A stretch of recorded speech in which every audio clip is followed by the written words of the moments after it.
Hey, there's no one there. I'm shooting a cocktail video. Come on, I want to layer. Want to get a proper glass. Come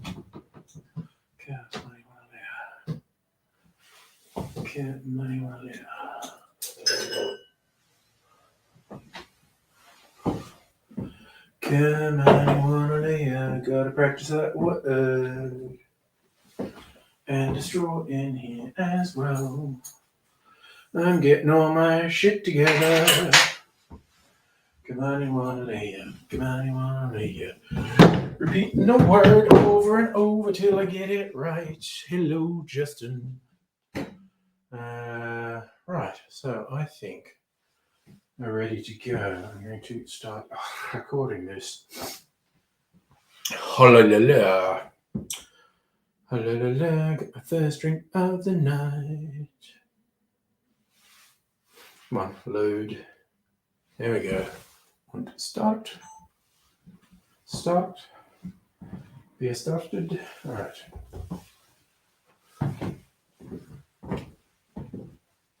Come on, one later.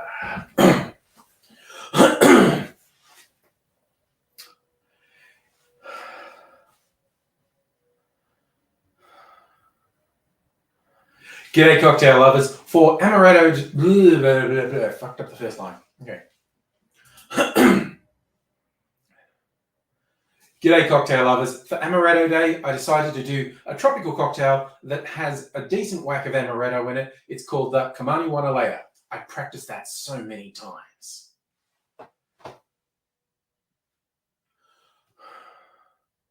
We make the Kamani Wanalea like this. In our shaker, put 1.5 ounces of light rum. Follow that with 1 ounce or 30 mils of amaretto. And finally, 1/2 ounce or 15 mils of overproof white rum. Now for some juices.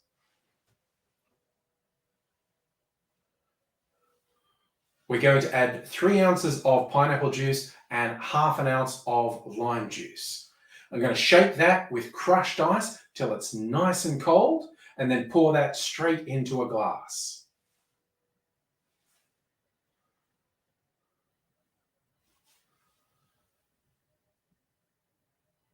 Top that with crushed ice, and I'm going to sit a cherry right on top.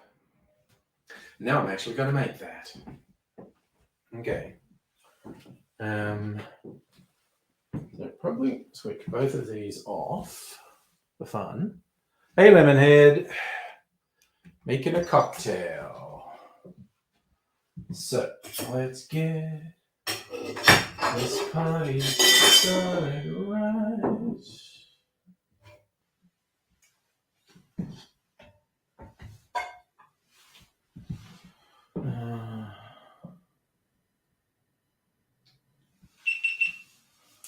All right. And we bring our bright light down here because that's how the GoPro likes it. Okay, so how are we going? That looks good. That looks mighty fine. Bell, hello.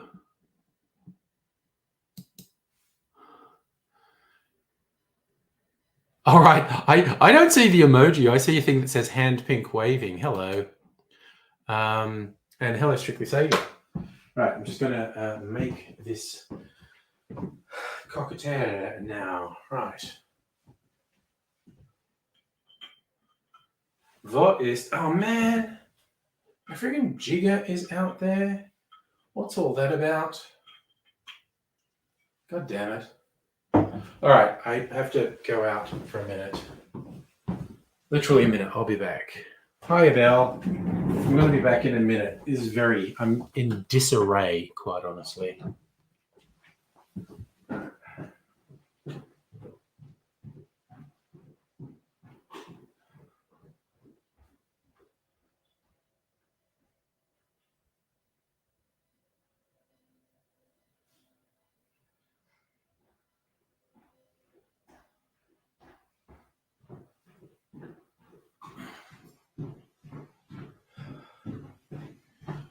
I mean, mind you, maybe that sidetrack was good for me.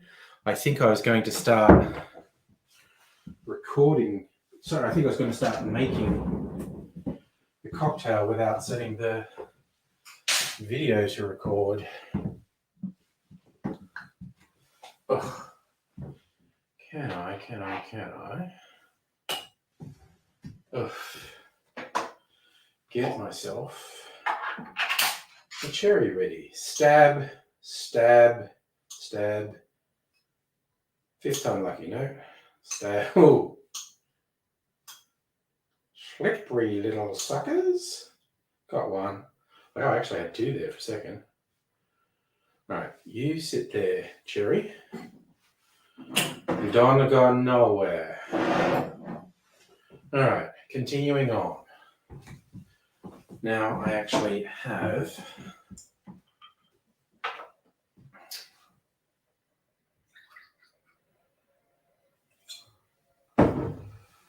I was going to do it.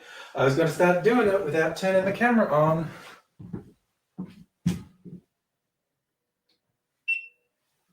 No, we want to be on video. Slow-mo. I'm quite enjoying how the GoPro makes slow-mo. GoPro slow-mo. Quite enjoying how it makes it look. Okay.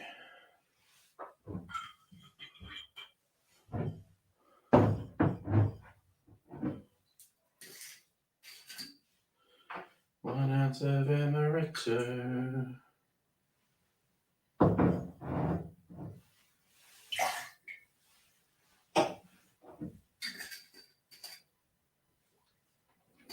Sugar.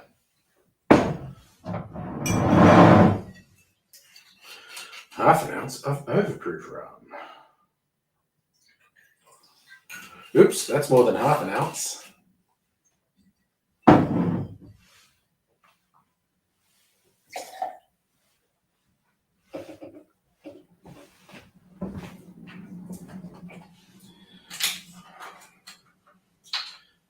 3 ounces of this shit. I don't have any actual pineapple juice, so I'm improvising. And I forgot one more thing. I have to go out and get another thing. And lime juice. Films.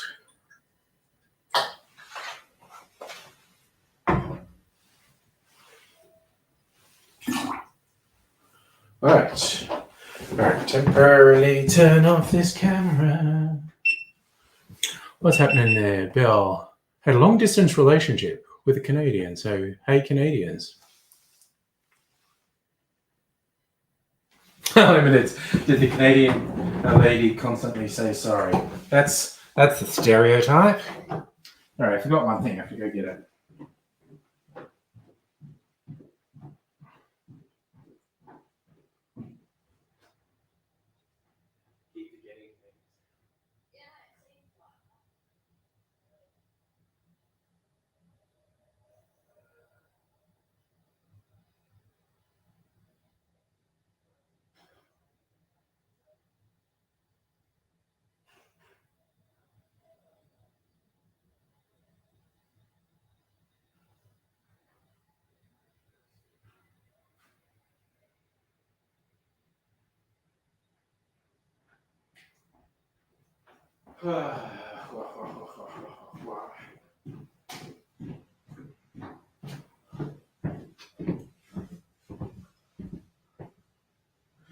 Okay, I keep forgetting things. Not good in the head. She did keep disarray. I'm in disarray with my disarray. Defuk. Let's put this here. Okay, I need to shake that now.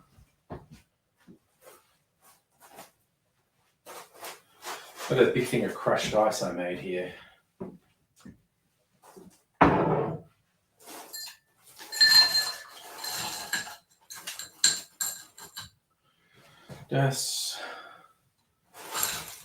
Ooh, that's a lot. That's a lot. All right.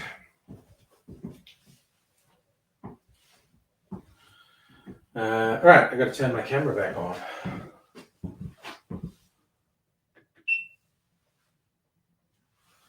Okay. Ooh, how's that glass look? That looks good. What's still in there? All right, so we are going to shake.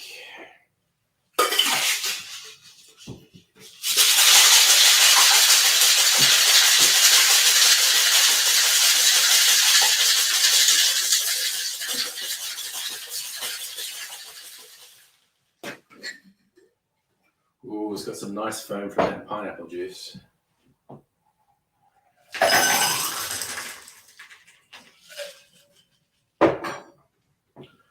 Actually, have overfilled my glass. A bit more crushed ice on top.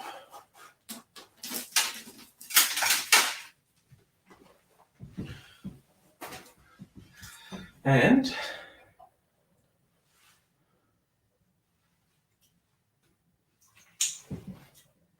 drop my cherry right on there. Okay, that's all I need from the GoPro. So you go to sleep now, little GoPro.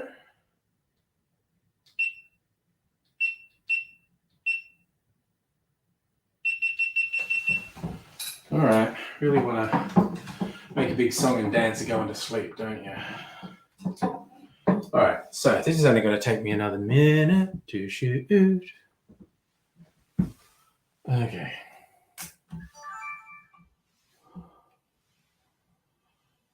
That looks good. Turn this slippery little sucker back on.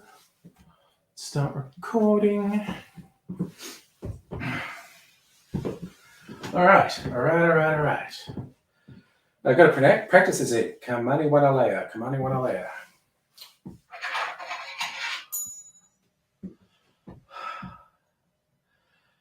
And there is the Kamani Wanalea. Fruity, rummy, nutty treat. You should try one. The Kamani Wanalea. I practice that so much, I've got to say it a lot.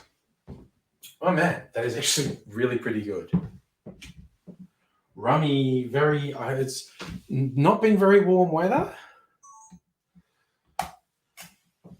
I'm having a very summer drink. It's a very summer drink. Okay, switch this off. I'm going to sit down and take it easy. I'm thinking of doing another video tonight, but not necessary because I'm actually way ahead of schedule. So maybe I won't. Who knows? We'll see. We'll settle down. We'll chat. I didn't top it with Prosecco. Fuck. Okay. I did a bunch of things wrong on that. Okay. Let's practice this. I gotta get the... Oh, no, that's okay, I guess. Do you want it more? Oh, no more. Bloody. That could be it. Hey, Frank, yes. I actually probably should have been playing the video just then. Where's my drink? God damn it. There's my drink. For those who missed it in earlier streams, I talked about wanting like an intermission video when I go out and do things. You notice how many times I went out to get things before? I should have played it then. But Frank made it for me. I'm going to debut it tonight. And oh, Bill, thank you. This is part of, I have a big selection of these shirts. I have about 40 cocktail shirts, actually. This one's quite nice. I quite like this one. If the color's not coming across, the main sort of background color is actually a light sort of peach orange color, and with all the bottle and glass and fruit motifs. I'm the cocktail guy. I wear these fuckers to work.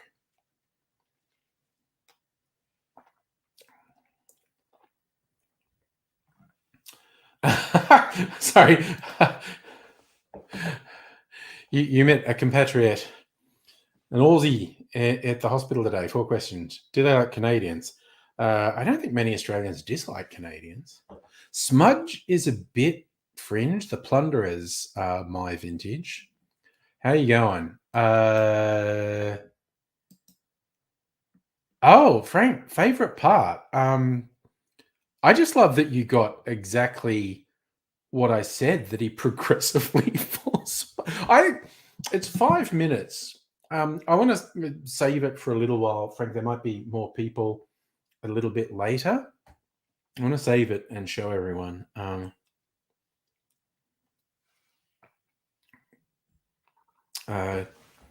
Yeah, and just all the apocalypse stuff in it. Strictly Sega, is that your guess, or did you? Because I did actually post it on the Angry Aussie channel. Did you actually watch it? Which was pretty good. Just progressively, exactly as I asked for. Bits falling off every 30 seconds ago till finally his head falls off.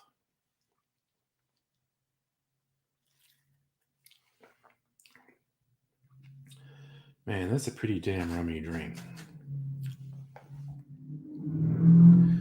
Well, some hoon drive. This is an extraordinarily quiet suburb I live in.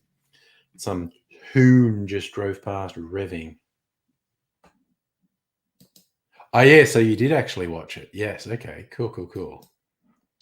But yes, I will. I did upload it to the channel. I will actually share it on the stream a little bit later. Trying to work out. Not completely happy with the. Oh god, I really don't like that. Now I look blue. Let's do this. Oh no, I keep hitting the wrong buttons. Ooh, maybe.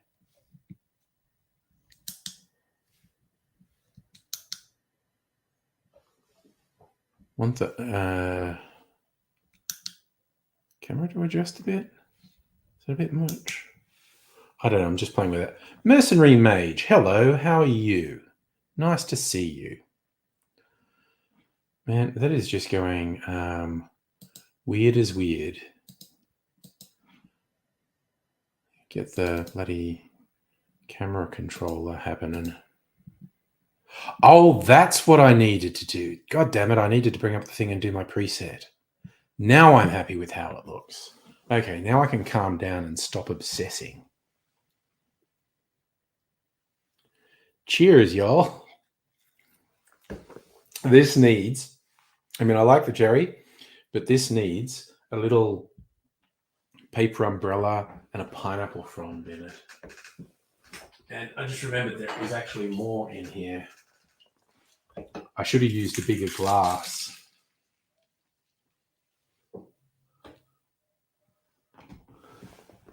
Because you're supposed to also top it with something bubbly, but I didn't have any room. So, ooh, a strongbow. Nice. Cider night. Mercenary Mage, I have no idea where you are, what cider you like. My personal favorite is a cider made out in Geelong called Flying Brick. They do a sweet, dry, and draft, and they do some limited editions if you visit the brewery as well. That's probably my favorite cider. And you can get it in a lot of bottle shops. The Oh, Bill, well, you would have seen it before. You need to hit the bottle shops. I actually bought some more bottles for specific stuff. I might do one more video tonight, tasting nasty stuff. For a series of reasons, I've ended up with stuff that I would not normally buy that I think is going to taste nasty. And it might be fun to make a video trying them all for the first time to see what faces I pull. Hi, Nog. How you doing? Frank, it is a copper-coloured straw, actually, and it's metal. Om nom. I don't make really icy tropical drinks very often. They're good to mix things up, though. That's quite nice. See how much ice is in there. It's frosting up the glass. This is a real summery drink, this one, and it's not real summery weather here in Melbourne town right now. All right. All right, Belle. You want to see me tasting nasty things? Oh yeah. Well, also the old McDonald's plastic straws, particularly the thick weight shake ones, they are eminently reusable. They are very sturdy.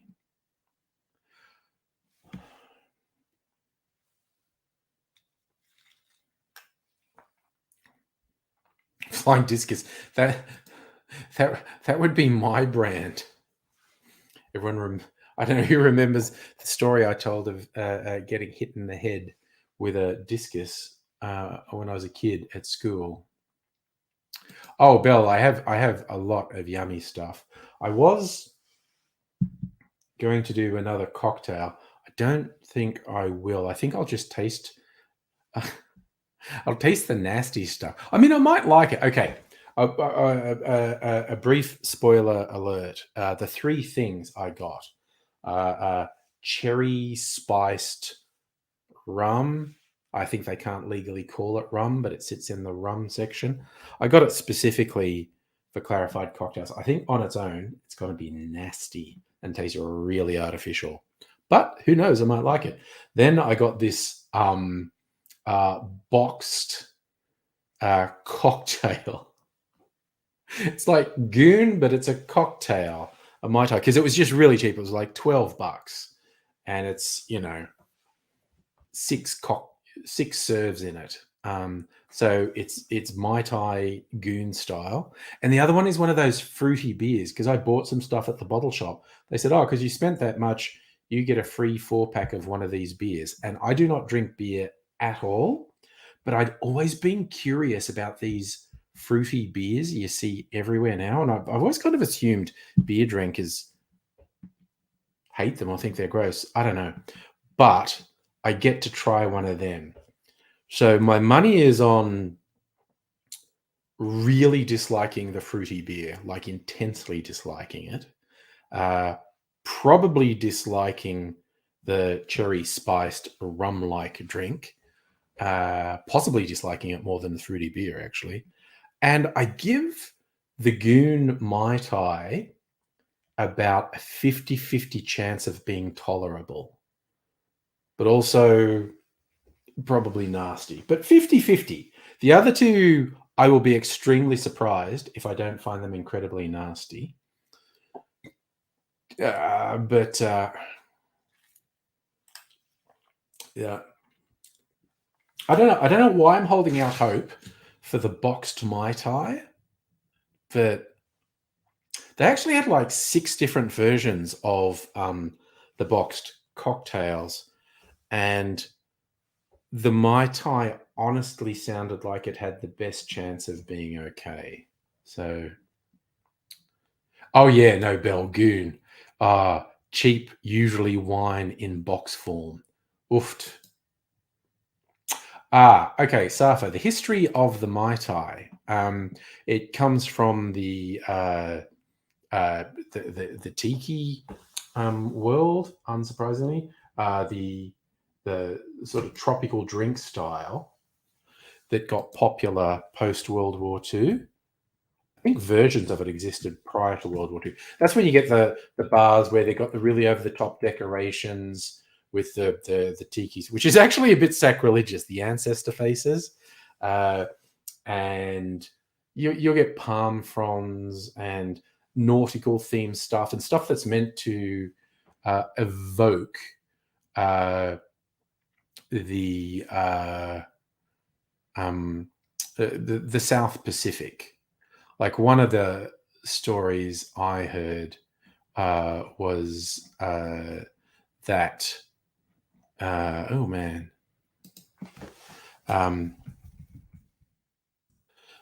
it was a result of the American servicemen who'd served in the South Pacific wanting to recreate it. So Trader Vic invented it, although it's only a minor variation on cocktails that existed before. So the story goes, I was rambling while I found this history.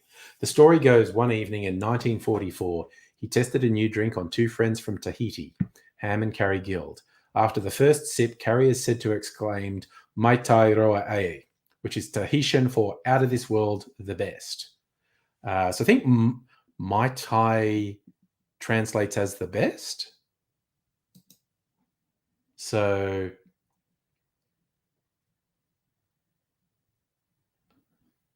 Belle, you love the lowbrow 50-60 style tiki.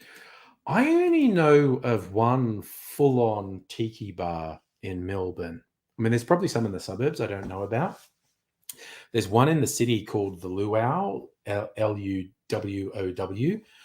Really over-the-top decor, and I like their drinks. Their zombie is straight up dangerous. Oofed. Like, okay, the legend of the zombie cocktail is it's like 4 or 5 sorts of rum and 4 or 5 sorts of fruit juice in it. And you'll often get places saying, customers can order no more than 2 zombies in one night. And that's usually just hype. Because yes, it can have multiple rums in it, but you just put small amounts of each of them so it doesn't have any more alcohol than an average cocktail. I had been out with friends. We were visiting distilleries, and I was a little bit pissed and had to go back into the city to get a tram back out to my place. And there was a bit of time before there was a tram. And I thought, you know what? Just for fun, I'm going into the luau. I'm going to have one drink. And I was looking at their menu. Their zombie is 50% more expensive than any other cocktail on the menu. So I thought, well, maybe they're serious. Maybe this is actually a dangerous zombie. And I was sobering up when I got there. I ordered the one drink, the zombie, and drank it and then went home.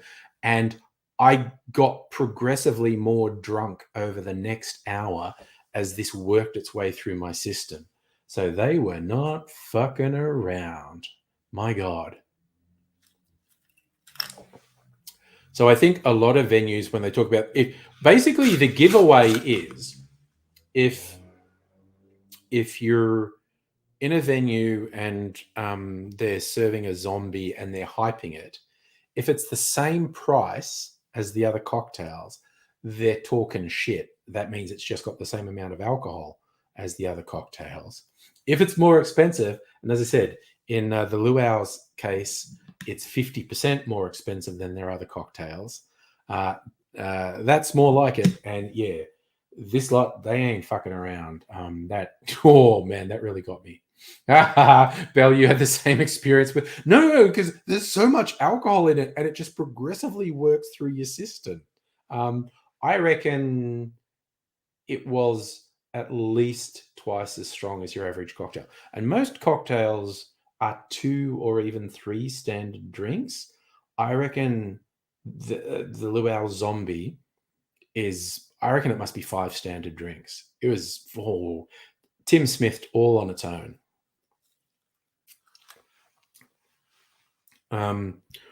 It was serious.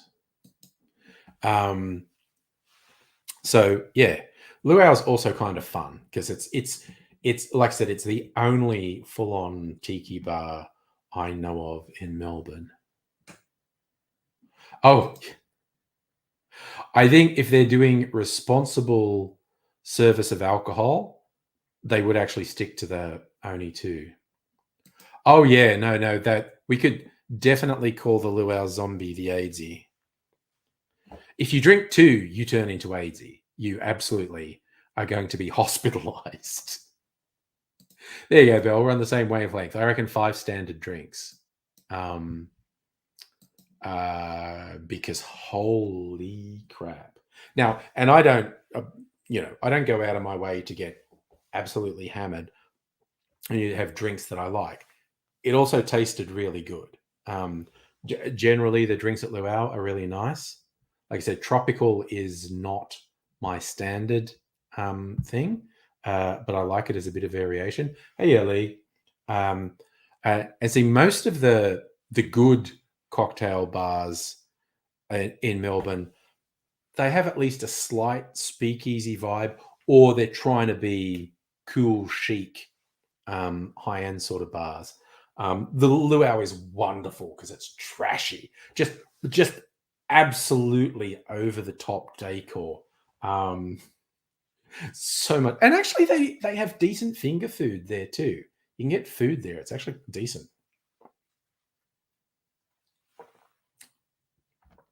I think I saw the article on that. It was a reasonably well-known bar in Canberra.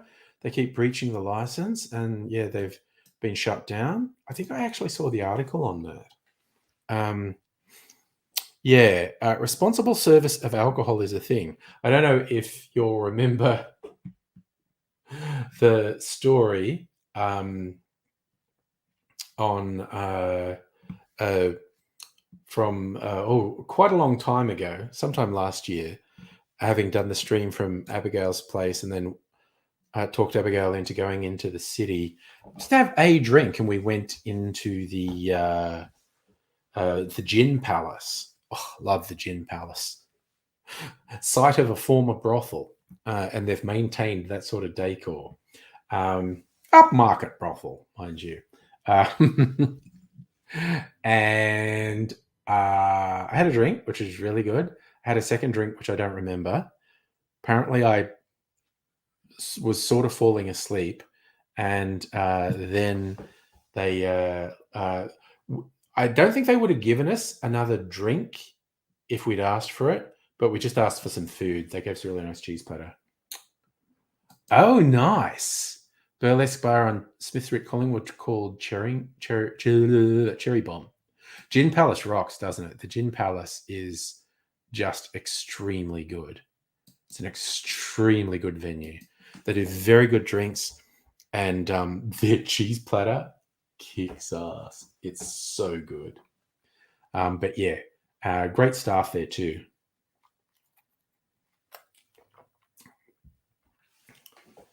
Yeah, one of my other favorite places closed down, Bar Americano. Bit sad about that. But there are so many good places, and there are really good places in Melbourne that I've not been to, and I want to try out at some time. Recently, went to Pearl Diver for the first time, and it's really good as well. Mrs. Angry and I had an incredibly bougie lunch there on Easter Sunday, their fixed menu, and we had a couple drinks with lunch as well. Very bougie thing to do for a Sunday lunch. Not something I'd do regularly, but it's a special thing. Mercenary Mage, you should absolutely check out Gin Palace. It's really good. It's actually just around the corner from the luau as well. And also there's a nice place just up from Gin Palace. Oh, fucking brain. What's wrong with you? I can look it up.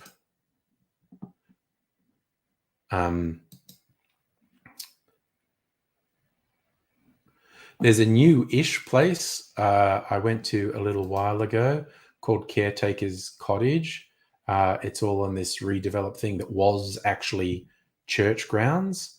And I think this building, it's a heritage building, literally was the caretaker's cottage for this church building. It opened last year, I think. It's good. Okay, so Gin Palace is just off Little Collins Street in Ross. Bar Pier, that's what is next to it. Bar Pier is quite nice too. They do food to like, but Luau, Gin Palace, and Bar Pier are within like 100 meters of each other. So, you know, if one's full, you can go to another one. Bar Pier do food to like 3 a.m. I've had a burger there at like 1 or 2 a.m. Yeah. Sorry, Belle, you beat me to the answer to Safa's question. Yeah, that's the thing. See, Lee, that's saying you avoid Hindley Street. You're just inviting me to say something mean like, I just avoid Adelaide altogether. So, Justin, you had the RSA when you worked at Woolworths. Could process alcohol at normal registers. Interesting. So sorry, Lemonheads. You went to NYC to see Lemonheads. 5 pints of Bud. It's a very light beer, yeah. Well, that was a very old Monty Python joke. Why is American beer like sex in a canoe? They're both fucking close to water. I don't drink beer, so I know Adelaide's not badly, but it's like you were feeding me a straight line there. It's so hard to resist a straight line. I know. Yes. Okay, Bill, you and I are both suitably surprised someone doing the registers at Woolworths has an RSA.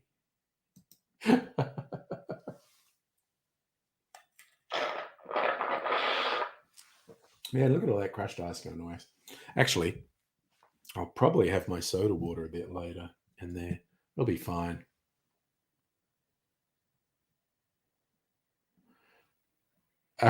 Woolworths in Middle Brighton. Yeah, that's only a couple suburbs away from me.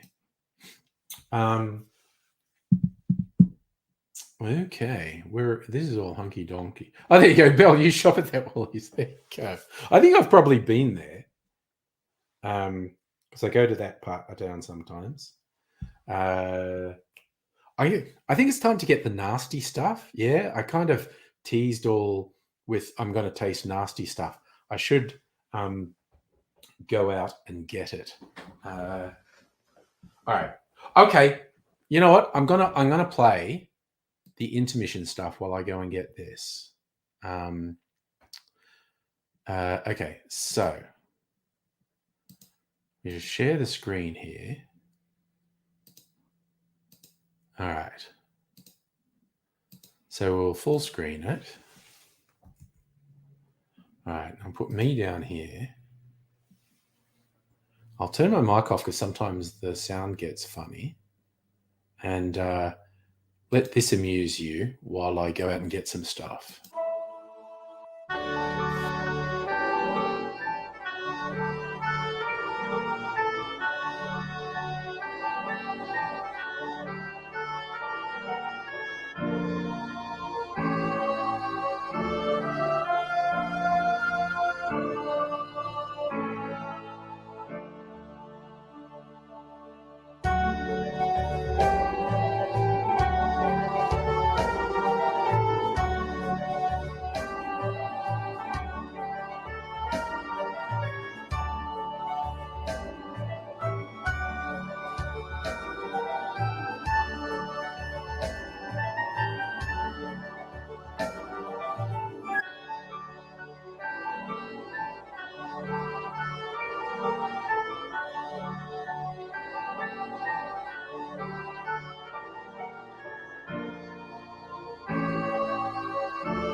Sorry, time flies when you're having fun. I didn't realize that was 5 minutes already.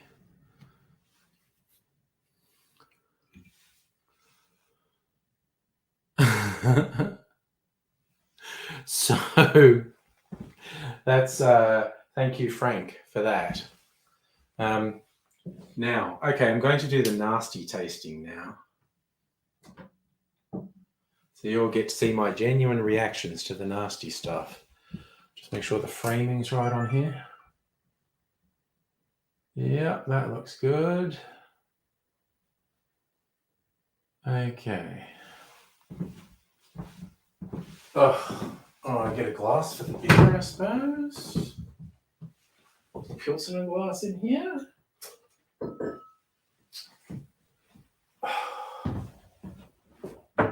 Box tails, good lord.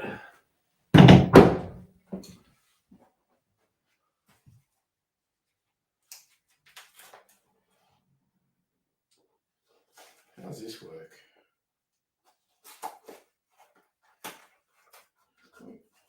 I was assuming this had a friggin' tap, like Goon Wine does. Oh, it does. It does have a tap. It's in here. Ugh. Oh, good lord. This is a whole freaking thing. Ah. Oh, good god. Come on, god damn it. There we go. There we go. Wait a sec. There we go.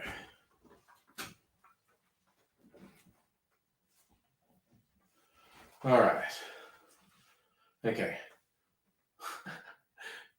Goon cocktail. Raspberry beer.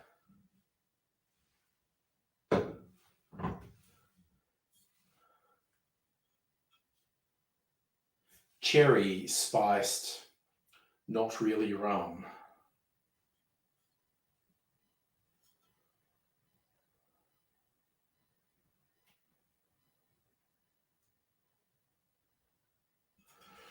As I say, in 1740, Admiral Edward Vernon enforced a reduction in the strength of the British Navy's rum ration. When his men complained, Vernon suggested the addition of limes and sugar to make the drink more enjoyable. Old J has been created in honor of this unlikely mixologist. Old J brings Vernon's concept to the 21st century by infusing a special blend of flavors into the first Caribbean spirit with a twist of cherry. Spirit from the Dominican Republic. Can't legally call it rum because it's not rum. Okay. All right. Here you get to see me try this. Where are we? Okay. Record.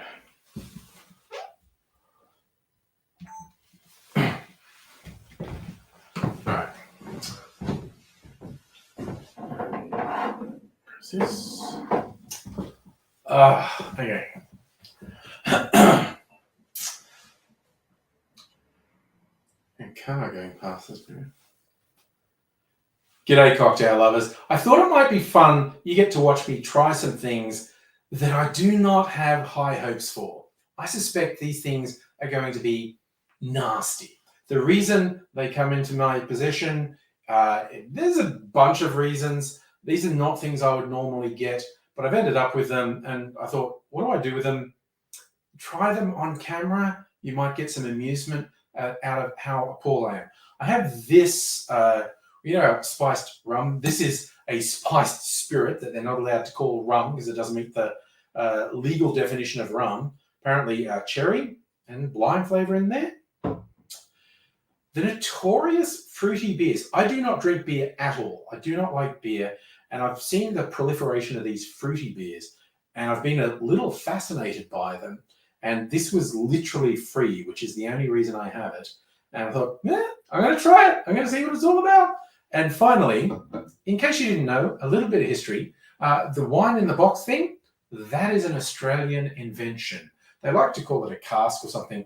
Colloquially in Australia, we call that goon. This is cocktail goon. Another thing that was on a massive markdown. I thought I might give this to my son for a party he's having. This is a Mai Tai. There were about 6 flavors of these, and this sounded like it might be the least disgusting. I emphasize might be.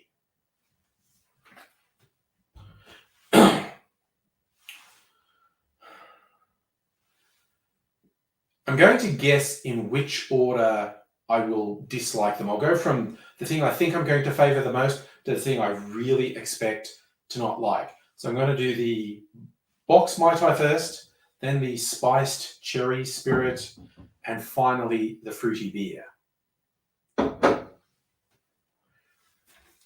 Shake me before you drink me.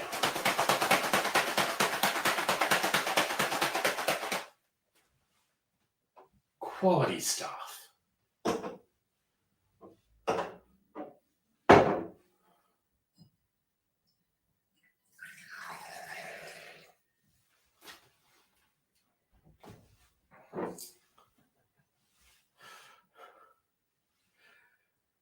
Well, it's like the color of like an orange mango fruit drink. It actually has a very vague sort of alcohol aroma on it.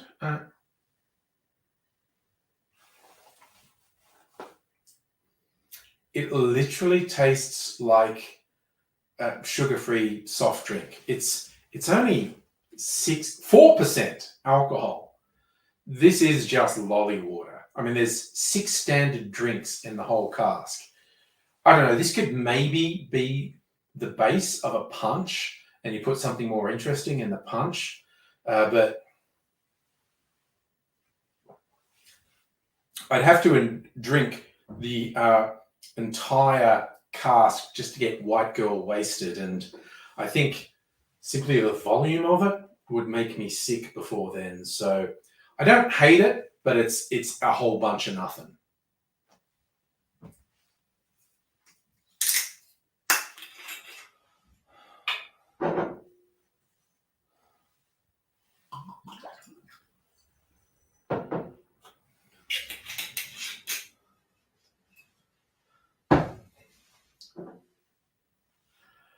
The spiced cherry drink. I mean, again, it's such an artificial looking color. It's oh, it smells like cinnamon and fake fruit flavor. So I'll give it a taste.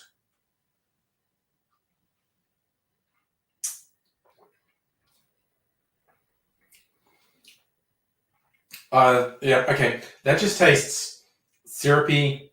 There's a late sort of cinnamon taste. It's not just cinnamon smell. Tastes like those really cheap, nasty glacé cherries. And there's a little bit of sort of unpleasant alcohol lingering taste. Ooh. The aftertaste is not great. That is not good. I'm probably going to use that in clarified cocktails because it'll give it a bit of a base, and the clarification process will filter out the nastiest elements of the flavor, I think.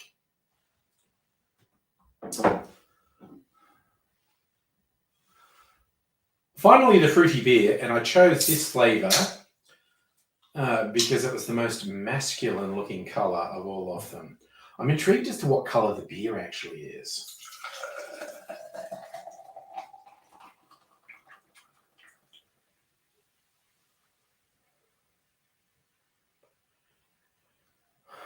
It's very pale beer color. It's not the same color as the can, which was mildly disappointing. It smells sugary.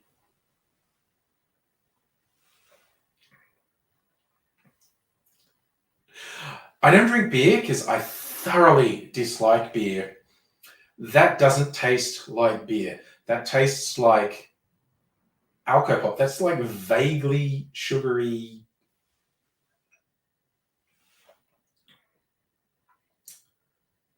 It's almost like kombucha, actually. It's like a slightly sugary kombucha more than beer. And I didn't pull terrible faces for any of them. This is 4.2%. So 4% for the Mai Tai, 4.2% for the beer. This one, I think this is 35%. It's, wait, what is this? This is 35% ABV. So, all right, this is a slight letdown because I expected to be completely revolted by one of these. None of them are good. None of them are interesting. None of them have anything to recommend them, quite honestly. But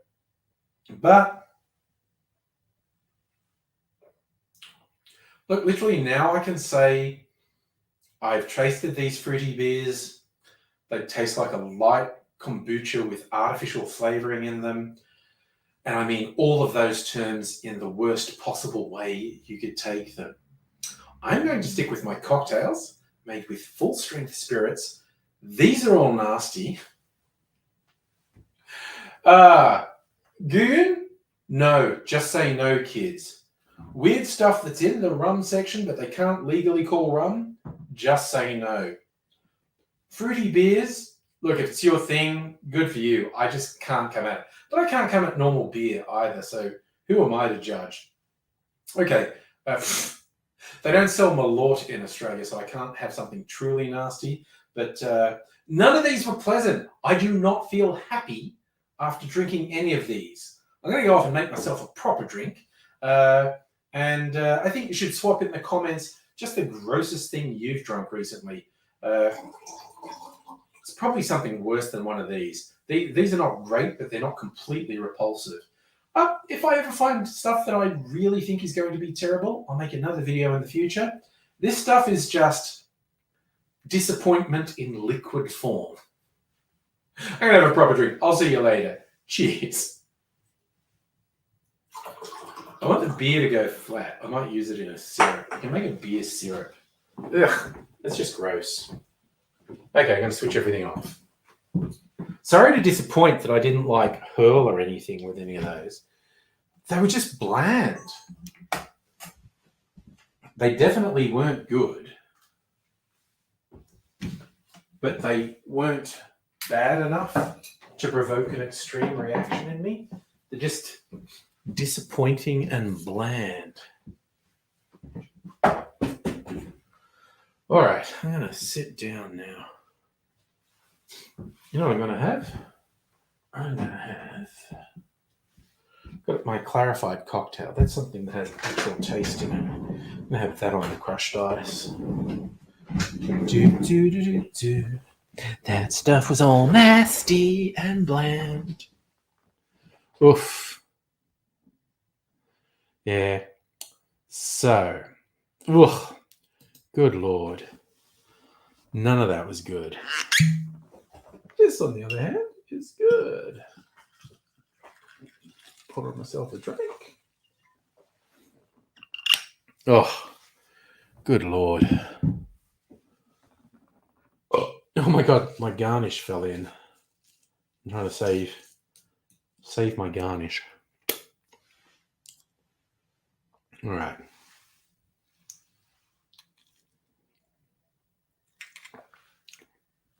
Oh my God, having a proper drink after those things. Oh, what a relief. That's just a random concoction I made that has, what does it have? It has rum, some bitter liqueurs, orange juice, lime juice, and then clarified with milk. Oh, and it had the last bit of a barrel-aged cocktail I'd made, which was like a Manhattan variation. So this actually has some seriously random elements in it.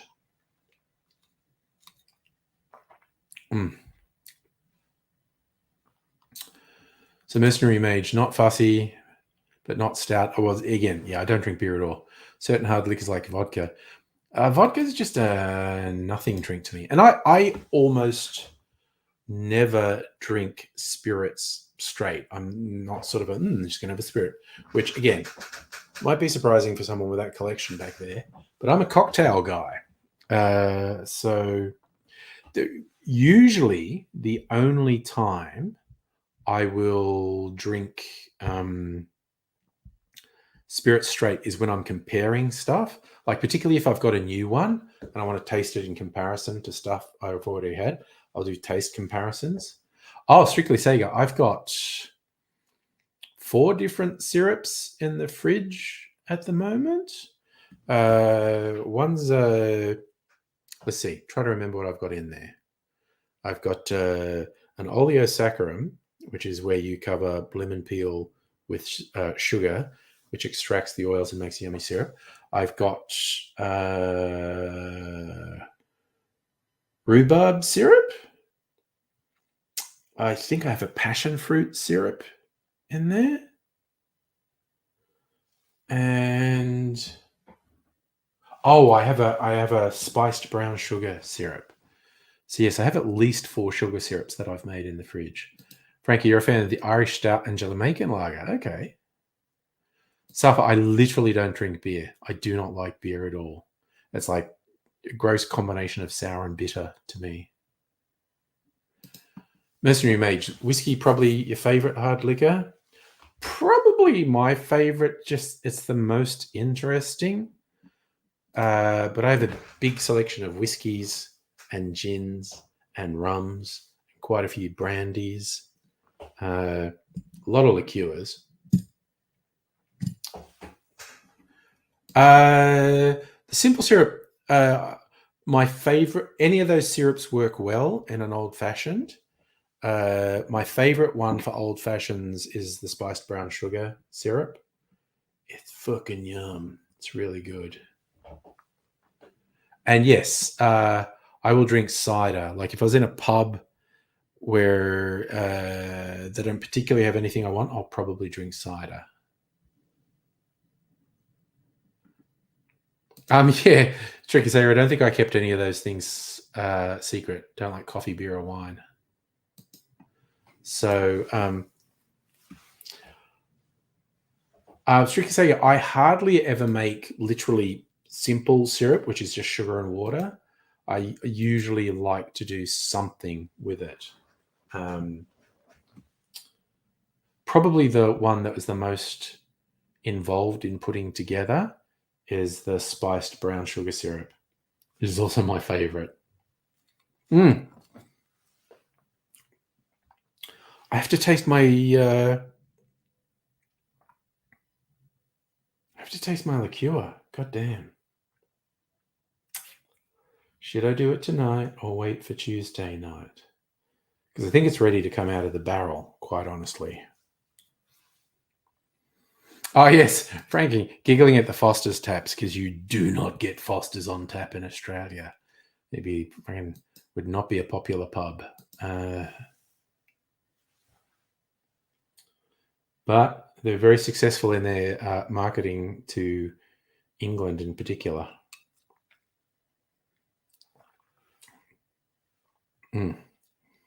Okay, so I probably don't want to drink. Maybe I'm clearly talking to myself here.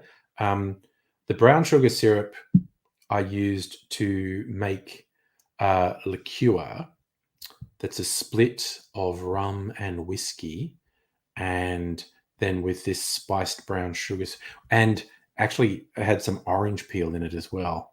So I want to know if it's got an orange flavor in there. And I've been barrel aging it for 3.5 weeks now. Let me look at the calendar. I think I put it the 21st. So 1, 2, 3. It is actually coming up on 4 weeks. Okay. It's coming up on 4 weeks. Which was the most I was going to leave it in for. I cannot be fucked taking it out tonight. Okay, so there's something to look forward to on Tuesday. I'm going to decant my liqueur I made, and it's been barrel aging. It'll be 4 weeks on Tuesday. And this will be the third time I've done this.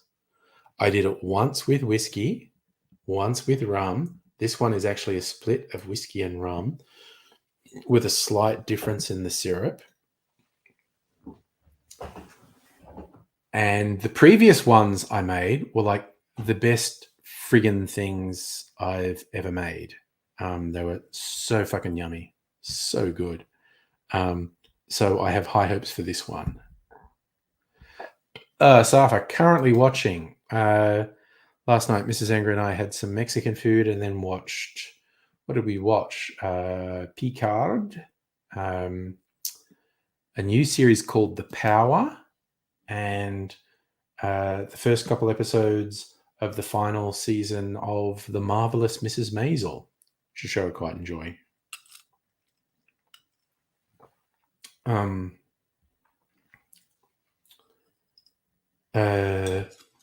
Power is interesting because one of the leads is, in fact, probably the lead is Australian actor from Muriel's Wedding, Tony Collette. God, I was blanking for a second there. Tony Collette is the lead in this series, The Power. It's pretty good. Love the politics of it too. The politics of young women gain this power, that they have the power over electricity, and like they can literally kill people with a zap. And they're saying it's like an evolutionary defense mechanism because they've been just under threat for so long. They developed this defense mechanism through evolution. So it's ace feminist anti-MRA politics in it. And they're really like the show, and apparently it's based on a novel. The show seems deliberately designed to wind up the worst right-wing MRA incel fuckwits on the internet. So two thumbs up from me. Safa, well, that's like saying I like pizza. I like good pizza. I like good fried rice. But generally, I like fried rice, yes.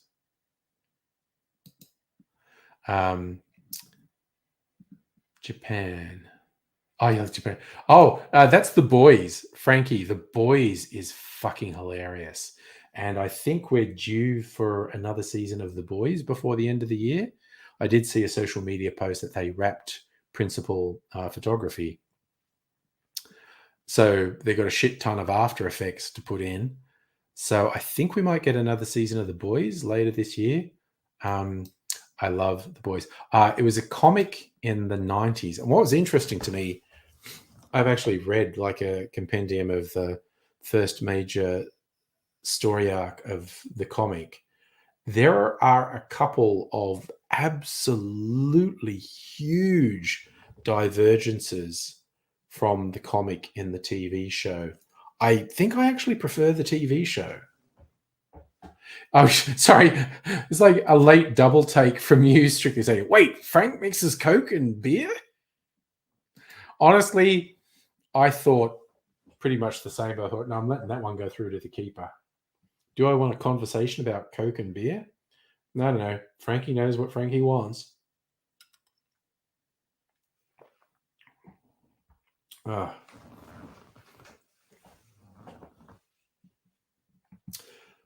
The 2 times I've been to London in the last 10 or however many years it was, Frankie gave me we had a good walk around both times.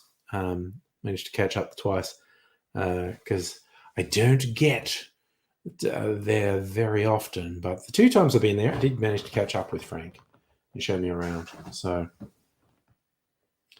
fun times. Oh, God, my garnish is going crazy. It's trying to jump out of my glass. Should say he seems to be famous in Germany. Coke fan, yeah. Well,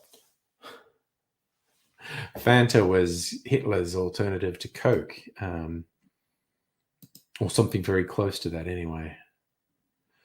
So Mercenary Mage. Oh, you're a Nintendo guy. Okay, play games on channel 2 to 5 years. Yeah, but again, so long as you're just doing something for fun, that's the whole thing. Oh, nice, Saf. I did the river cruise on the Thames. That actually sounds good. I did not do that. That sounds good. So you often prefer live action to comics. Body armor makes more sense. Yes. Comics did seriously have silly costumes for a long time. And a lot of the times when they do live action remakes, they go, that just looks dumb. We're not doing that. Yeah, Mercenary Mage, that's the whole thing. If you're having fun, that's what it's all about. And these streams were just a sanity preserving thing when COVID got really weird, and I'm just still doing them.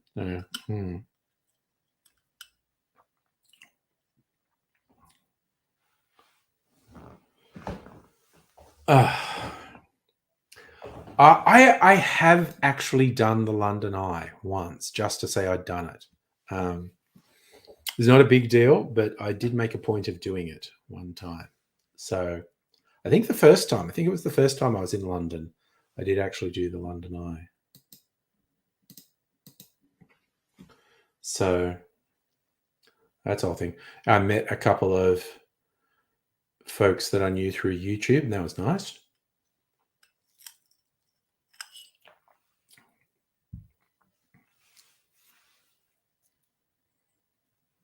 Okay. Strictly saying you just looked up your channel, Mercenary Mage. It's got a big reaction. There you go. Frankie, you're a PC guy. I have not played them recently. I do have a Nintendo Switch and a PlayStation. Been playing some stuff on the PC. Heidi ho, Dr. Abigail. Did I drink cocktails in London? I don't think I did. I think the only thing I drank in London was cider. I don't remember being in a place where cocktails are a good option. Also, it was so long ago. I've only been into cocktails for like the last 6 years. Something like, actually more than that, 8 years. 8 years. I was not hugely into cocktails when I was in London last. So I think I only drank cider in London. Could be wrong. Oh my God, there are some fucking videos. Road trip I did with this guy, Steve. There are some videos where we were messy. But, darling.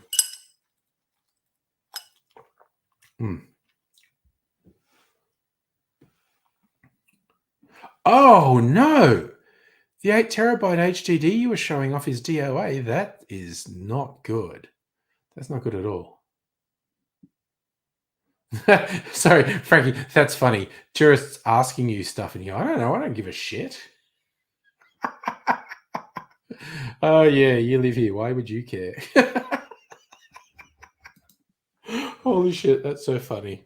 I did go to Buckingham. Actually, I think I went to Buckingham Palace with you, Frank. I'm trying to remember. I know I sort of passed Buckingham Palace.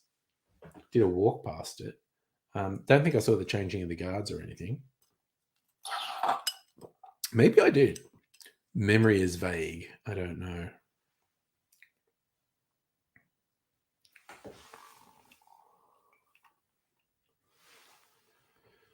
Oofed.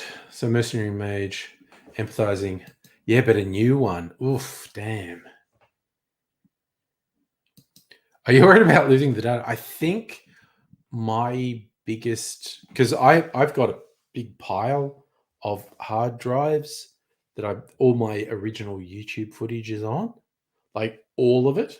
I think the biggest individual drive I have is 2 terabytes. Could be wrong though. It could be bigger. I've got like 8 hard drives of stuff with everything I've done on YouTube. I don't know why. It's a slightly obsessive side of my personality.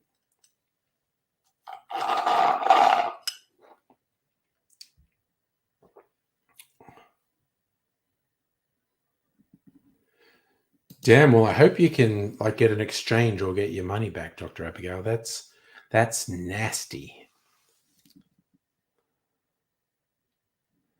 There you go. I recognize some of those words.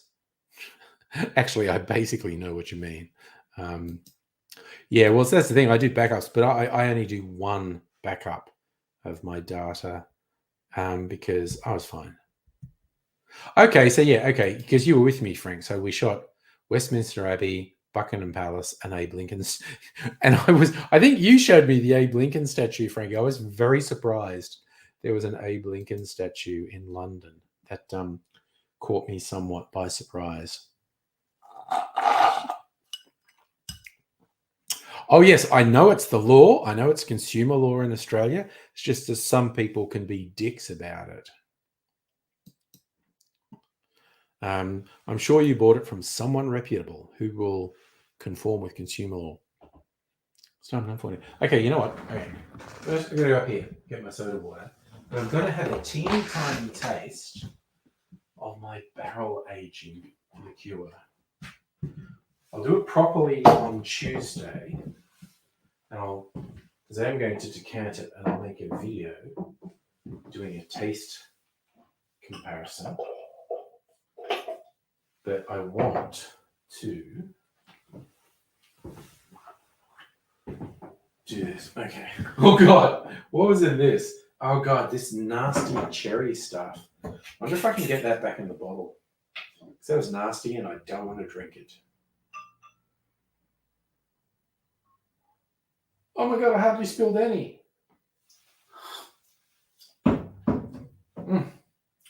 Actually, I reckon that's going to be okay in a clarified cocktail. Oh my God, the flavors are just so fucking artificial. Yeah. Okay, so this is my liqueur. This is not barrel aged. This is the control. I'm gonna have a little sip of that. I go around to my barrel, my other shot glass. Take the bung out. All right, the bung back in. Okay, so the unbarrel aged liqueur.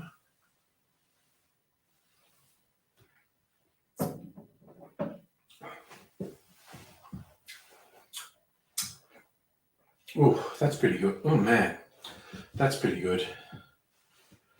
Sorry, I'm going to cleanse my palate with my soda water. I'm just going to come over here, cleanse my palate with my soda water. Okay, you got it from PC Case Gear. They're going to be reputable about it. Ooh, the spices are coming through. The sugar syrup I cooked up with like cinnamon and star anise and nutmeg and cloves, just to give it all those yummy cooking spice flavors.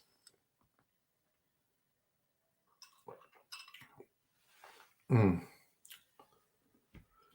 right, now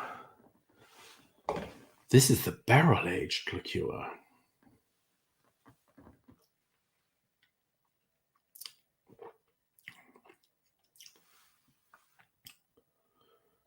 Oh yeah, it's smoother. Oh man, that's the shit.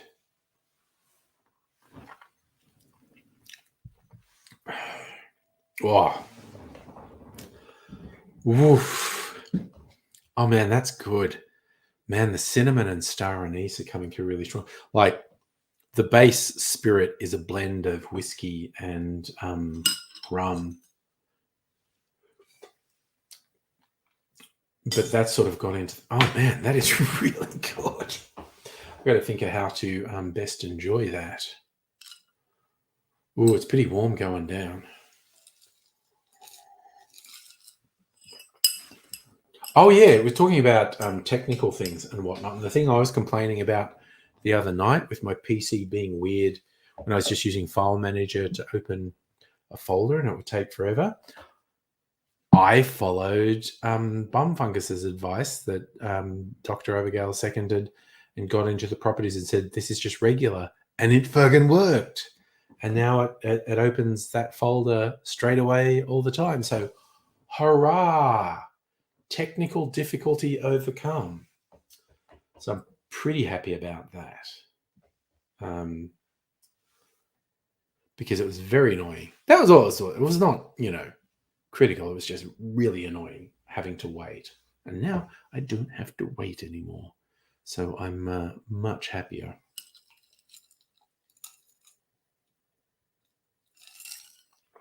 Oh.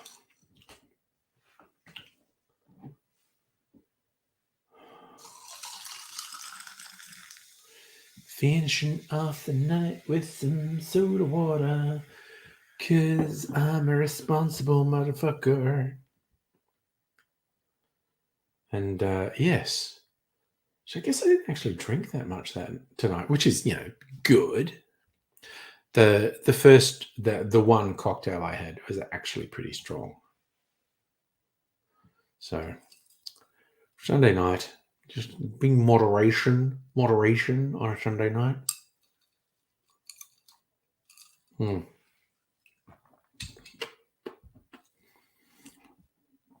Ugh, going to the office tomorrow. Blech. It's anchor day for my team. Where's the team? Better bloody go in, because they did last week. So I usually go in on Monday and Tuesday because Mrs. Angry goes in on Monday and Tuesday, so I might as well. But it's kind of annoying. And the rest of the teams are meant to be there. If they're not, it's annoying. Oh, God, that's dramatic. Former Indian politician Atik Ahmed and his brother shot dead live on TV.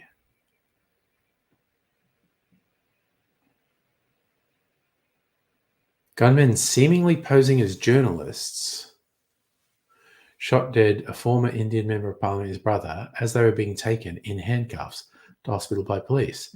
Atik Ahmed was 61, jailed since 2019, convicted of kidnapping, was answering reporters' questions on Saturday evening local time. He and his brother Ashraf were shot at close range. According to preliminary information, 3 persons posing as journalists approached them and opened fire. Attackers are being held and being questioned. The assailants were shouting Hindu slogans. 2 victims, were from India's Muslim minority.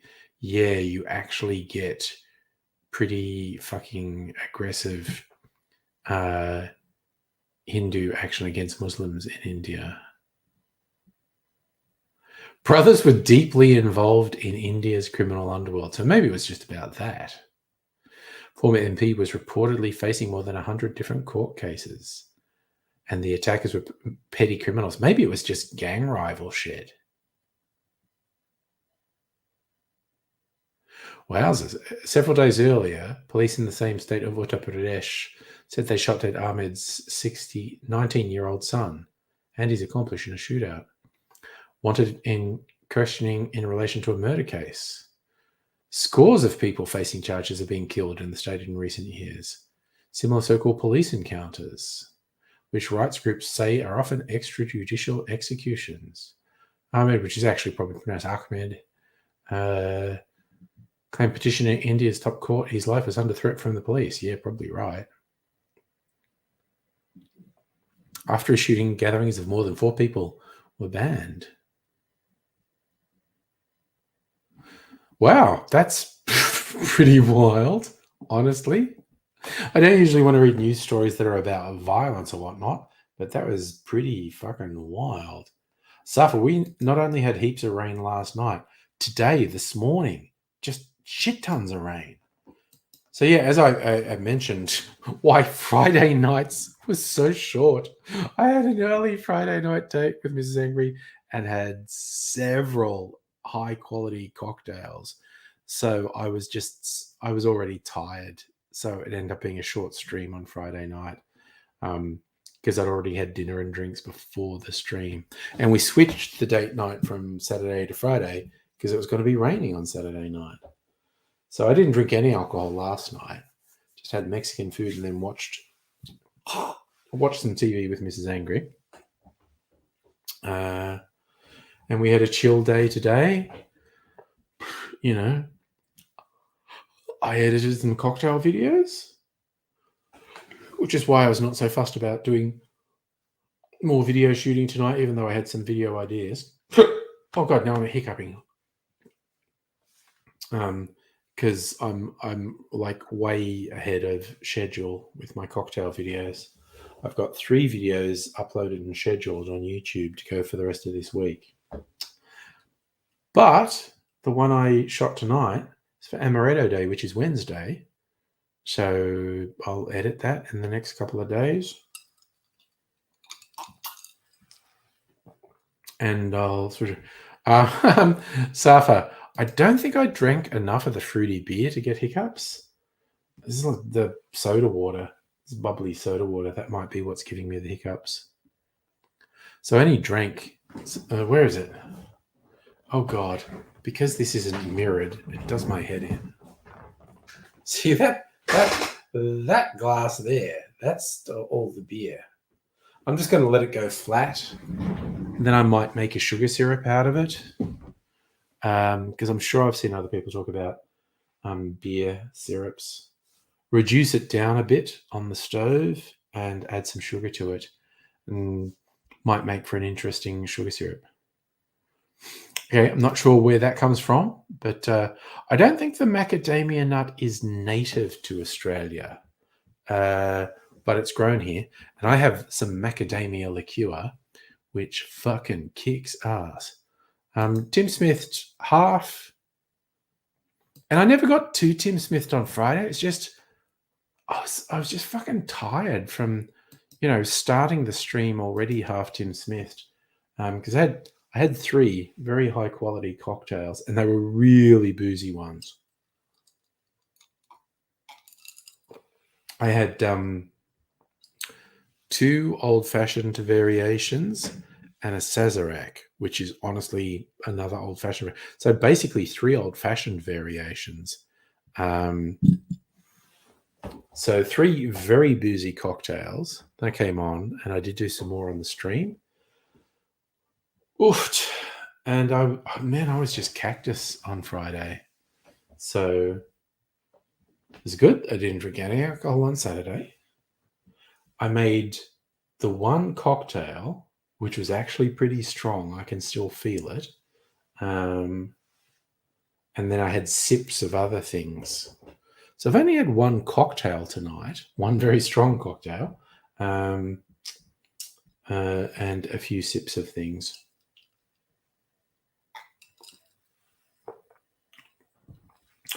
Oh, man. The right wing of the Liberal Party is self-destructing. It's fucking awesome. Okay. But here's the thing. See, Strictly Sega, there is a valid case for opposing the voice to Parliament in its current thing. And you will get some Indigenous people who aren't shameless careerists in the Liberal Party who say, no, here's why I'm not on board with it. But the Liberal Party's angle is gross appealing to racists. There's no 2 ways about it. Where you get some Indigenous activists going like, this is kind of bullshit and we don't want it because we don't want people to think that that's the end of things. I would make time to listen to any Indigenous activist who wanted to say, here's why you should vote no on The Voice. Because even if they're a minority, it's worth listening to them. Anyone in the Liberal Party can go fuck themselves because that's just gross populist appealing to racist politics. But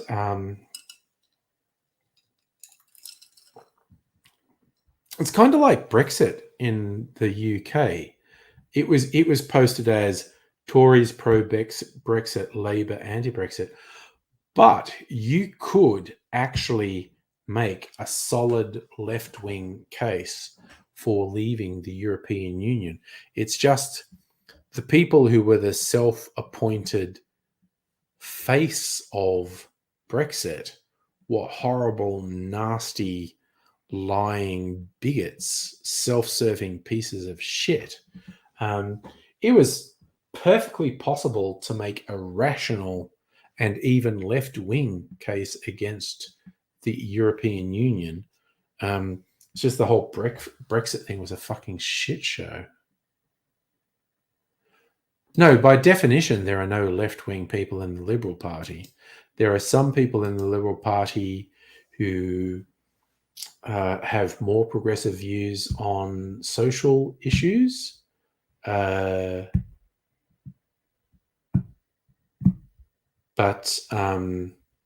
by definition, you don't have left wing people in the Liberal Party. But yeah, and again, like, okay, Frankie's a conservative. This is the whole thing. I don't have an intrinsic sort of implacable opposition to someone who espouses conservative political ideals. I have a disagreement, but rational humans can disagree. Where I have a problem is people who are gross, fucking opportunists. It's just gross. And yes, Frank, you're right. In fact, I think because at the time of the Brexit vote, I think the Labour leader was actually not a huge fan of the EU. Malcolm Turnbull compared him to Simon the Likeable from the show Get Smart. No matter what people did, loved him, saw him as progress. Oh, Malcolm Turnbull was a spineless fucking jellyfish. The way he tried to appease the far right of the Liberal Party, who were just constantly undermining him, was ridiculous. Honestly, if the Liberal Party had followed him, they would have had a much better chance of staying in power because he would have tempered the extremist wing of the Liberal Party. But he turned out to be so fucking spineless. He tried to pander to the extremists in the Liberal Party who just wanted to fucking destroy him. So he got what he deserved.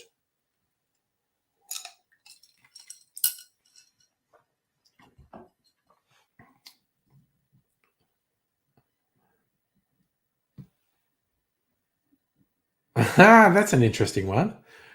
Malk was on MSNBC yesterday ripping a new hole Murdoch for the damage Fox has done to America. Oh, yeah, the Murdoch media empire has massively damaged the UK, America, and Australia.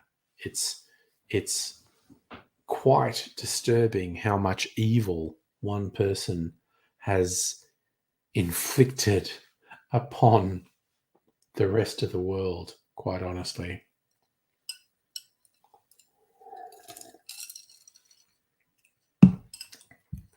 Oh yeah, that weird thing Morrison did about self-appointing himself. Again, Morrison's disconnected from reality. I mean, he's from a weird fucking evangelical church, which is by definition disconnected from reality. Morrison is just an incompetent narcissist. It's very weird. Okay, you may have heard the term failing upward, which is a term particularly related to white guys in politics and corporate world, where even though they're failures, they seem to succeed. They seem to get promoted. They fail upwards. There has never been a better example of failing upwards than Scotty from marketing, because he was fucking incompetent and a fucking clueless piece of shit. And he got the most powerful political job in the country somehow. Frankie, excellent point. Theresa May was a Remainer. Corbyn was a leader. Well, and Corbyn got rat fucked by his own party.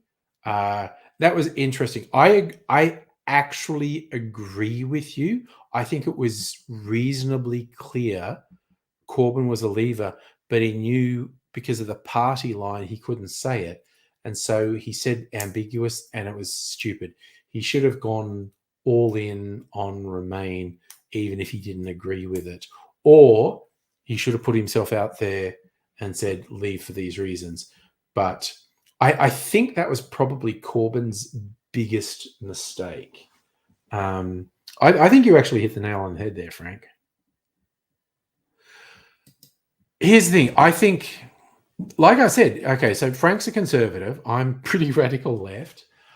I think there are extremely solid left-wing arguments against the European Union, namely that the EU seems to have just fucking protected and promoted oligarchs and undermined the rights of ordinary people.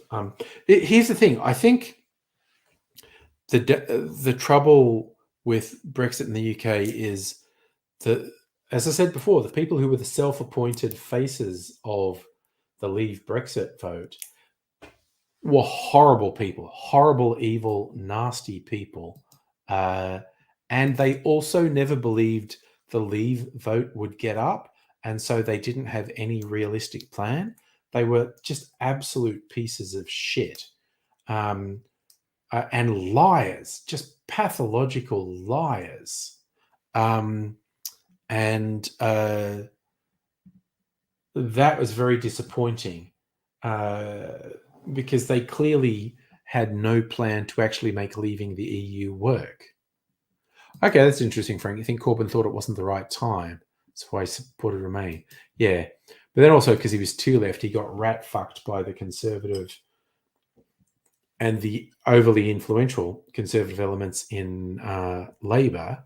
And they destroyed him, even though the rank and file of the Labour Party overwhelmingly supported Corbyn.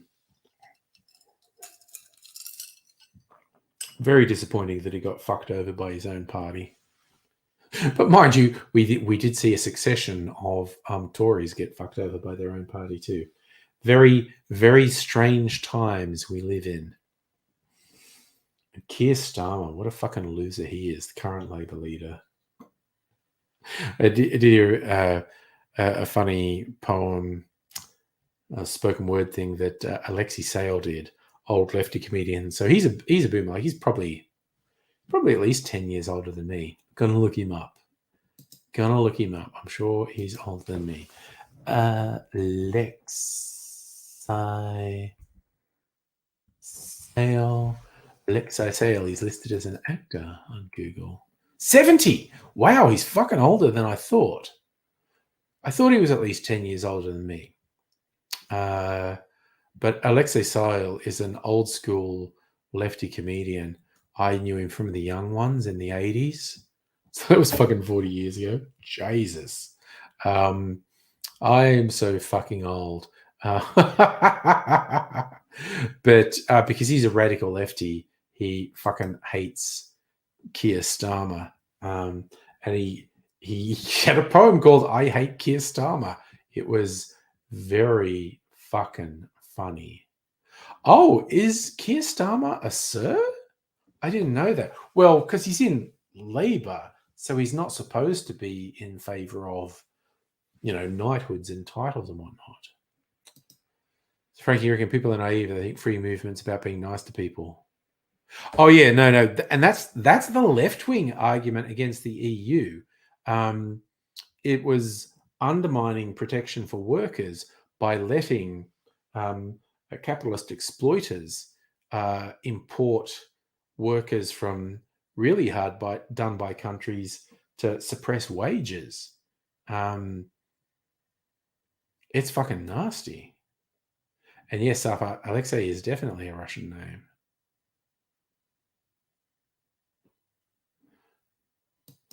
So Frankie, you reckon? Okay. See, again, I'm going to defer to your knowledge of the local politics there, Frank.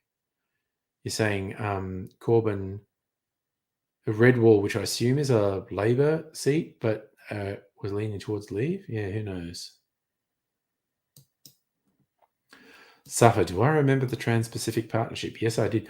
That was some nasty fuckery that was going to subvert some basic rights of workers and stuff. Ugh. It was very funny when Trump opposed or said he opposed the TPP. It's very funny.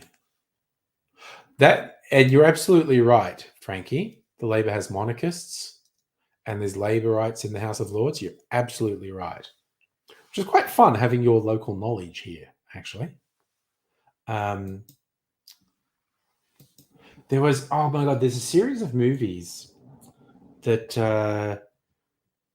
where the same actor plays Tony Blair, and he's a side character in most of them. There's The Queen with Helen Mirren, and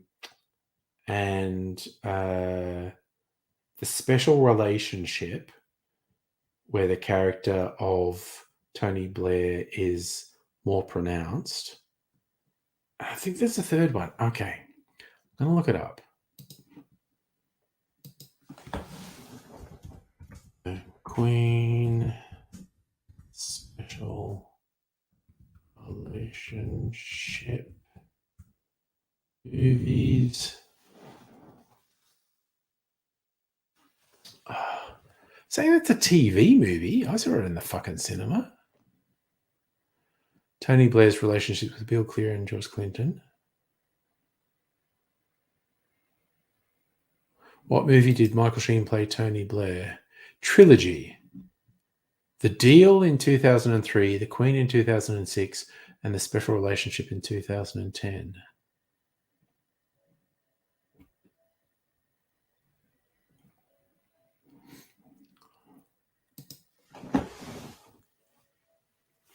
Won the Evening Standard Award for Best Actors and a Critics Circle Theatre Award for Best Actor. Nominated for Lawrence Arena. Okay. Special Relationship.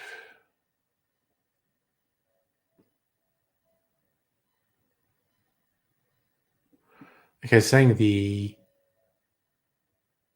television film The Deal. I knew he'd done it 3 times.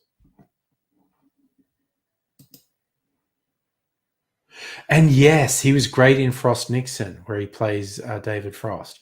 Michael Sheen's fucking great. He's a really good actor.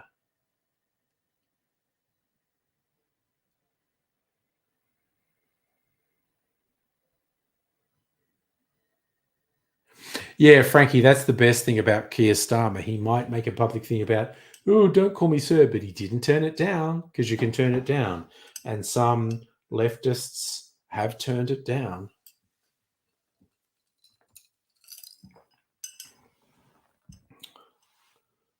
Michael Sheen and David Tennant have a thing now. They were together in Good Omens, TV or streaming service adaptation of the book by Neil Gaiman and Terry Pratchett. And there's going to be a season 2 apparently, which is fun. But yes, and because Michael Sheen is Welsh and very proud of being Welsh, he seems like a cool dude, basically. But yes, there's a whole friend thing with Michael Sheen and David Tennant, which is quite cute.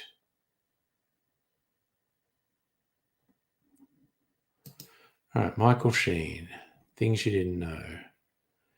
Was offered a spot on a football team. Played British Prime Minister 3 times. Okay, so the deal was about his political union with the man who succeeded him, Gordon Brown. Then he was in The Queen, where Helen Mirren was playing the Queen. And then he was in The Special Relationship, which was about Blair's relationship with Clinton and Bush.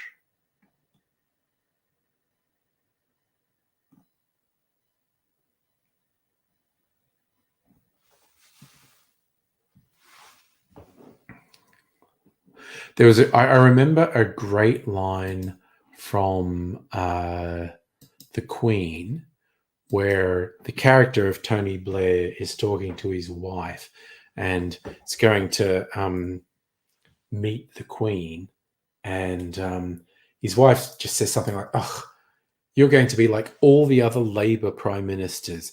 You start off thinking, you're an anti-monarchist, but you'll end up being totally in love with the Queen."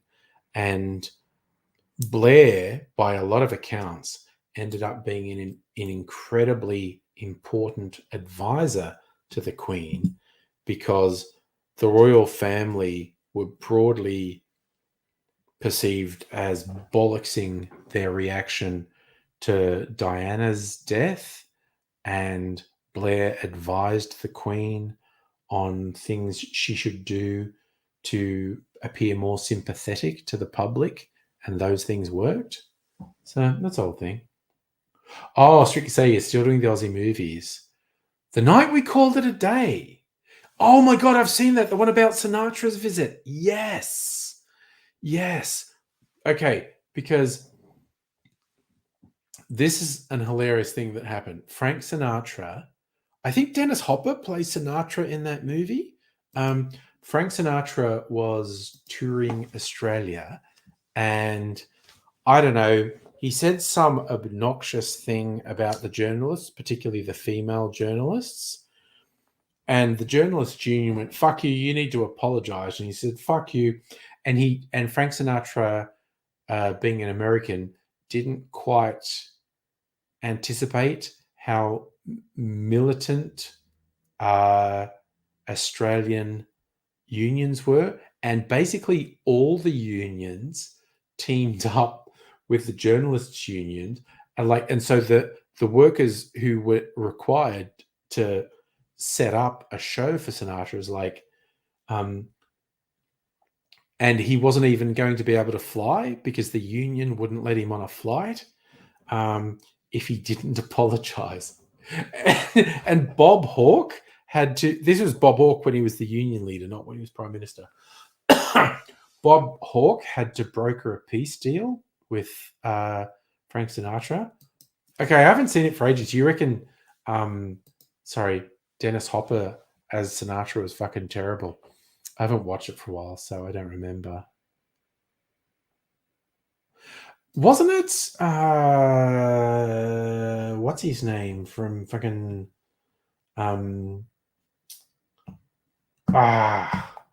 David, trying to remember him, from Rake.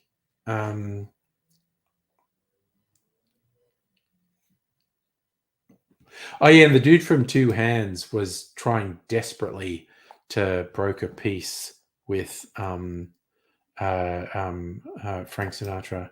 But yeah, I know, I'm blanking. Oh yeah, no, the Queen knew how to fix a Range Rover. She was taught to be a mechanic.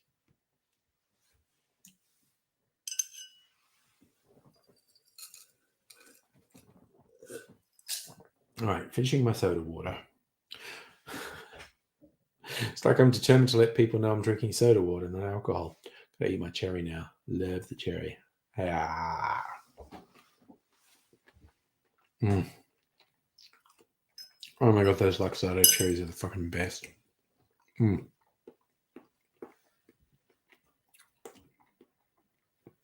Yum. Oh, God.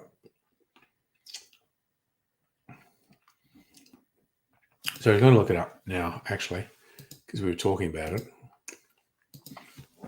The Night he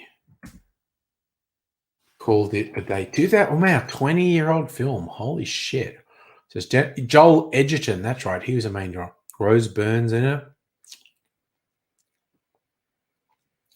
David Hemmings. David Field played Bob Hawke. My God. That's not who I thought played Bob Hawke. Portia de Rossi's in it.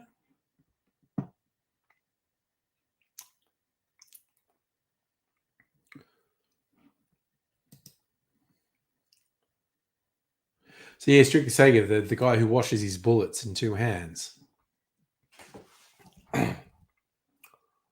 It's David Field. He's fucking great. That's not who I thought played Bob Hawke, actually. And yes, Rose Byrne was in two hands. Oof.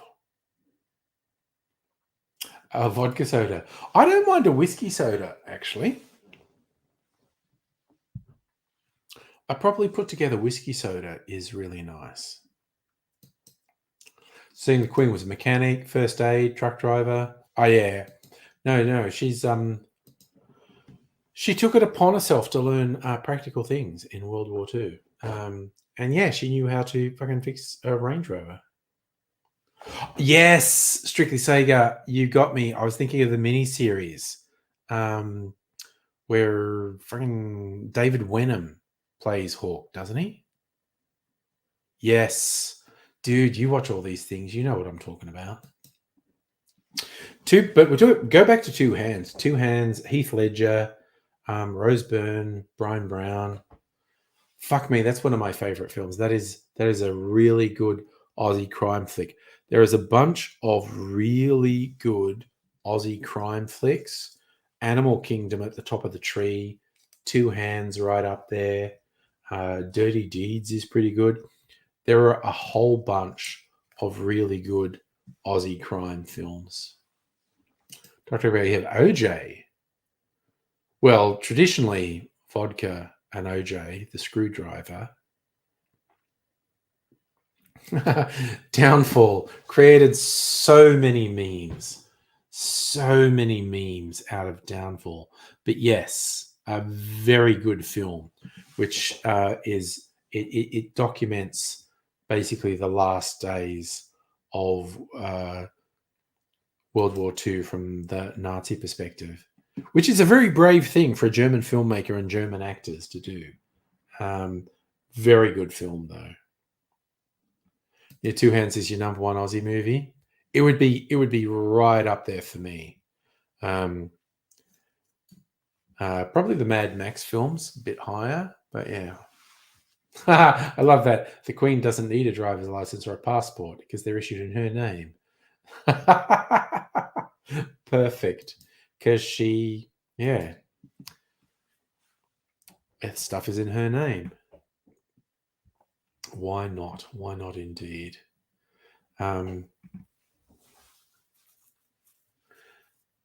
Yeah. Dr. Abigail, I'm not the hugest fan of orange juice in mixed drinks because it kind of dominates drinks and not in a good way, in my thing. I had a whole bunch of orange juice. I made, I actually made some videos with it on a previous stream here. They're going live on my channel this week. I made an orange sour mix. So just because I wanted to fuck around, and a suggestion from Mrs. Angry. So I had about 500 mils of orange juice, because I had a whole bunch of oranges, and I juiced them. And I put it in a saucepan and reduced it over heat.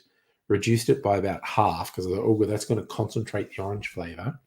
Then I added sugar to that, and then some food acids, citric acid and malic acid, because you use those to kind of simulate lemon and lime flavors. So I made this sweet and sour mix, orange sweet and sour mix, and it's really fucking good. Really good. So I was thinking of cracking that out tonight, but I did something else instead. But maybe on Tuesday, later in the week, I want to do an orange daiquiri. So it's just going to be basically just this sour mix and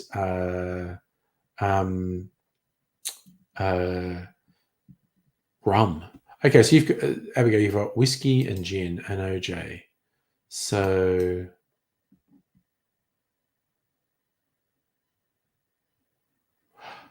oh, sorry. I just noticed what you were saying, Frankie. You wanted Her Majesty on your passport, so you renewed early after she died, so it wouldn't be His Majesty. Fair enough. Hey, Megaleech, how you doing? So Dr. Abigail, I'm just going to look up with whiskey, blood, and sand. So a really traditional whiskey recipe is the blood and sand, and that's Scotch and sweet vermouth and cherry herring and orange juice. So if you had something to sweeten it, a very traditional one is like whiskey and orange juice and something to sweeten it. Now I feel like I want to go on Difford's Guide. And if I go cocktail fun, okay, let's go whiskey and orange juice. What does it say for whiskey and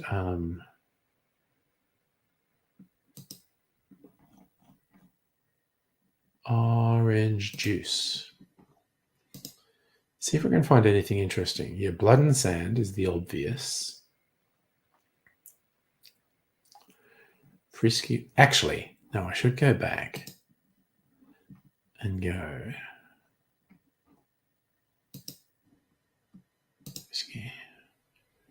whiskey and gin. I'm just being very silly at this point. And orange juice. Is there something that's whiskey and gin? And I know orange juice. Wow. Okay. Okay. So blood and sand, Satan's whiskers, which I made. Ooh, a Bronx. Yeah. So basically, I'm looking at a couple recipes, and either gin, orange juice, and some sweetener, or whiskey, orange juice, and some sweetener are kind of traditional. Oh, Megaleech, it's finished. I actually showed it off. In fact, I uploaded it to this channel today. I actually used it earlier while I was setting up some stuff.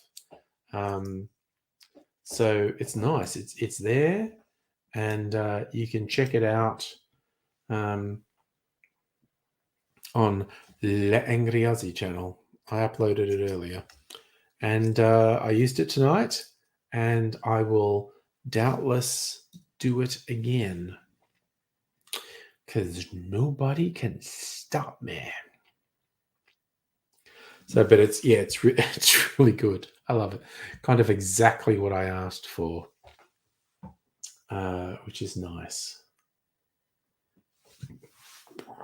Oh, goodness me. Well, we are getting close to the end of the night. Oof. Wowzers, I need to fucking settle down and go to bed. Parents can raise children as they wish, but smacking them must be taboo. Well, good luck getting a lot of parents to agree with that.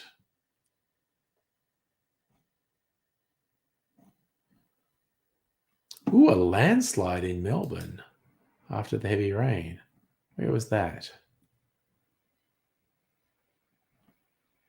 61 millimeters at Knox. I reckon we had about 40 millimeters. It rained a fucking lot.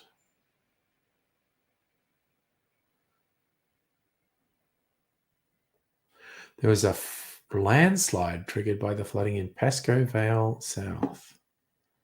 There you go. Yeah, I reckon last night and this morning would have troubled, very much troubled people in flood-prone areas.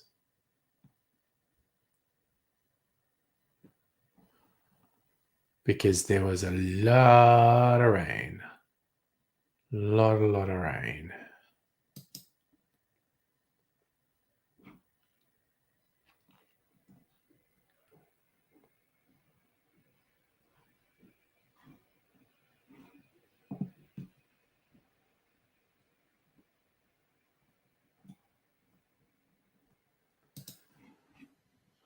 I was actually very much surprised about how much rain there was this morning. Mercenary Mage, I am heading out as well. Thank you so much for hanging out tonight, actually. Safa, did you miss me eating my cherry about 10 minutes ago? Because I had about 10 minutes ago.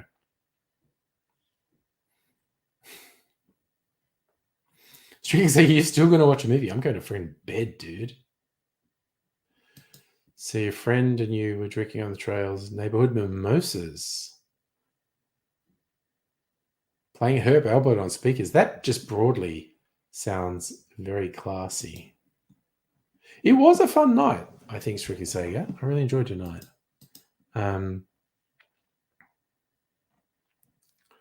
Basically, a good night. I enjoyed it.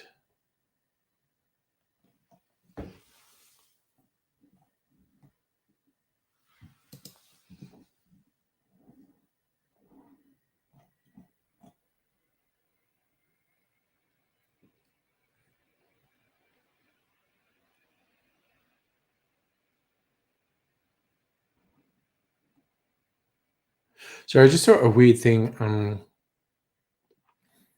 Because Coon Cheese changed its name to Cheer. Because Coon is self-evidently a vile, fucking offensive name for cheese. Holy shit.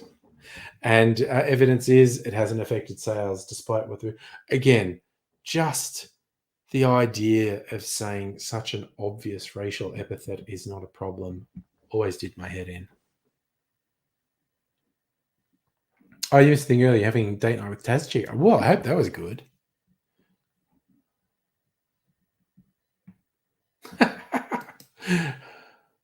Frankie, your morning most. Anyway, it's 10 o'clock. I'm going to go to bed. I'm going into the office tomorrow, probably Tuesday as well. And then I'll be back for a Tuesday. In all probability. I mean, honestly, something might come up, but I'll probably be back for a Tuesday night stream. But otherwise, see you sometime. Hope you all take care, and I will see you another time. But I'm going to go off to see. I like that. You had pizza and charcuterie. That is good night. Just had to say that before saying good night. But I am going to say good night now. I'm going to go sleepy burbos. I hope you find people, take care of yourself, and I hope to see you another time. But I will say bye for now.